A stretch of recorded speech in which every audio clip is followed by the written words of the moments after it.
NBA is in the midst of a devastating problem and it continues to worsen. Last week, the Chicago Bulls had 2 games postponed against the Detroit Pistons and Toronto Raptors due to the loss of 10 players, including the resurgent All-Star DeMar DeRozan and star player Zach LaVine. Yesterday, the star-driven Brooklyn Nets put out a team that consisted of only 8 players, none of whom were Kevin Durant, James Harden and Kyrie Irving. So what is this problem that is taking over the league and leaving franchises depleted of all players? Before we get into this massive problem, please consider subscribing to the channel as we upload 2 to 3 times a week to stay up to date with trades, news and NBA discussions. Now, let's get into the video.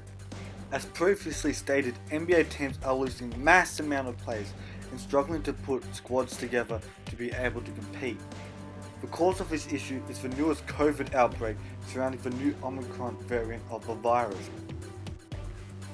In the first 6 weeks of the season, a total of 16 players were placed into the league's COVID health and safety protocols.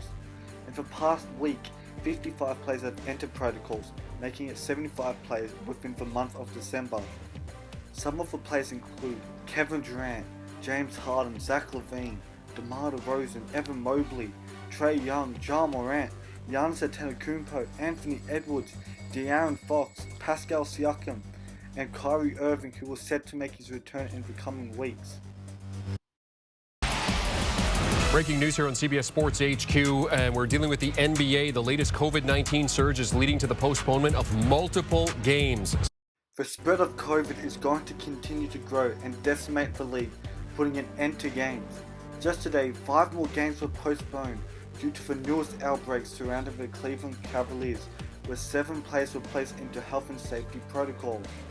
Those games were Brooklyn vs Denver, Cleveland Atlanta, New Orleans vs Philadelphia, Washington vs Brooklyn, and Toronto vs Orlando. This now makes the total postponements to 7 games. The NBA has implemented a hardship exemption for teams that require roster spots for a loss of players and allows teams to sign players to 10-day contracts. The exemption does allow teams to play, but at what cost? Only being able to play 8 available players does not help much and can skew the results of games due to star players being out. Most games look more like G League rosters compared to NBA rosters, and this makes game planning extremely difficult for coaches as they have to adapt to quick changes in lineups and scout other teams in a short period of time. After the Denver and Brooklyn game got postponed today, Austin Rivers had this to say: "You should have seen the Nets team that we were playing tonight. Patty Mills, Blake Griffin, Cam Thomas were the only ones we knew. We had to do a whole new scouting report. I didn't even know who I was guarding. I was guarding Anonymous." Also during the Nets Magic game, NBA commentator and former player Richard Jefferson had this to say: Along with Hassani Gravett. Just a little known fact that this is the most fans that have ever watched a G League game. Johnson can't hit the jumper. Yeah, the G League showcase begins tomorrow, but it sort of begins tonight at Barclays Center. It does make for a uniquely fun energy. The lack of players on these rosters can tremendously affect the results of games, and also the standings. Schedules that look to be easy can now seem difficult, and COVID has swayed the results of these games. With NBA Christmas games just around the corner, the NBA can't afford to postpone these games and to have no superstars be present. Christmas games is one of the highest revenue makers for the league, and to have no games played will be a disaster for a league that is still recovering from losses in previous seasons due to COVID. These games are marquee matchups and consist of the best players in the world. The Atlanta Hawks take on the New York Knicks, who are closely placed on the standings, but the Hawks are most likely going into the game without their star Trae Young. The game of the day was meant to be Brooklyn at Los Angeles, but the Big Three consisting of Kevin Durant, James Harden and Kyrie Irving of the Nets cannot play due to being in health and safety protocols.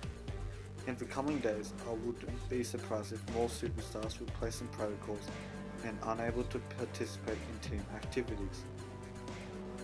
So, what should the NBA proceed to do?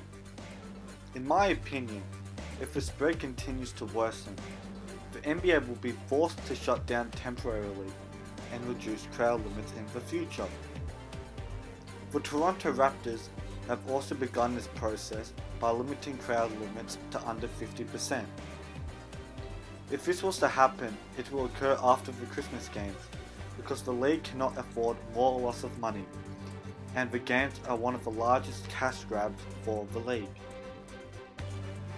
The NBA is stuck in a bad situation and need to figure a way to get out of it.